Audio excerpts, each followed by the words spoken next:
four Gospels: Matthew, Mark, Luke, and John, the four canonized Gospels that appear in most Bibles. The word Gospel is from the Anglo-Saxon Godspell, meaning good news.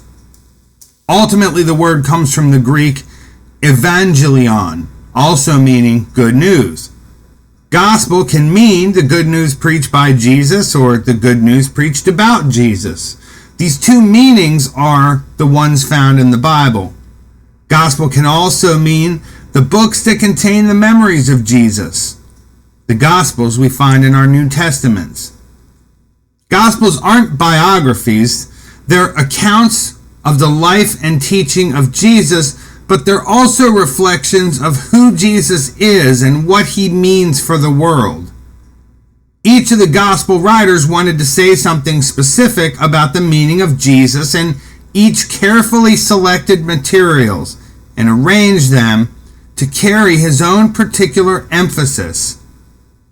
The Gospels contain a great deal of historical information, but that information is always used by the writers to show that Jesus is the Son of God and the Savior of the world. There are four Gospels. Matthew, Mark, and Luke are called synoptic Gospels because they follow a common synopsis or outline. These three Gospels can be studied in parallel because they follow the same basic outline, use many of the same words and in the same order. Much of modern biblical study is based on the assumption that Matthew and Luke used Mark as a basic modern biblical study. The Gospel of John is entirely different from the other three. It doesn't follow the same outline. Has a 3-year ministry for Jesus instead of a 1-year ministry. It contains long reflections about the meaning of Jesus instead of short sayings and parables. Until recently, Mark was believed to be the oldest of the Gospels. Tradition says it was written in Rome by John Mark and contains the memories of Peter. The crucifixion and resurrection are the keys to understanding who Jesus is. Nearly one half of the Gospel deals with these events.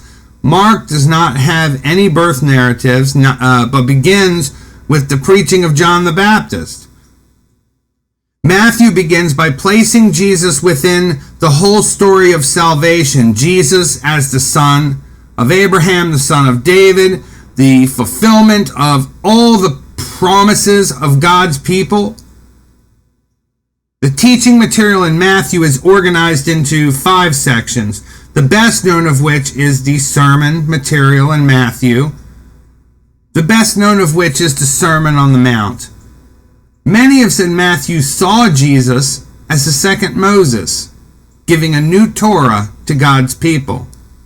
Luke's special interest is in the oppressed and outcasts of society, especially women and the poor. His gospel begins with the births of John the Baptist and of Jesus. It has the only story of Jesus between his birth and ministry, the episode in the temple at the age of 12. Some of the best loved parables, the Good Samaritan, the prodigal son, the rich man, and Lazarus, are found only in Luke's gospel. John has less narrative and no parable, but a series of long reflections on Jesus as the divine Son of God. The gospel begins with a great hymn on the Word, who was always God and became flesh for the salvation of the world. That Word is Jesus. John also contains a series of miracles as signs pointing to Jesus and the I am sayings, which express what Jesus means in a series of striking metaphors. This comes to us from a version of the New King James Bible, and I just like the way it described the Gospels, so I wanted to lay that out for you today just to give you a little quick something to think about, right? We want to learn something new every day about the Bible, and we can certainly do that. Just a short video. Thank you all for listening today, and I look forward to talking to you tomorrow or the next day. Thanks.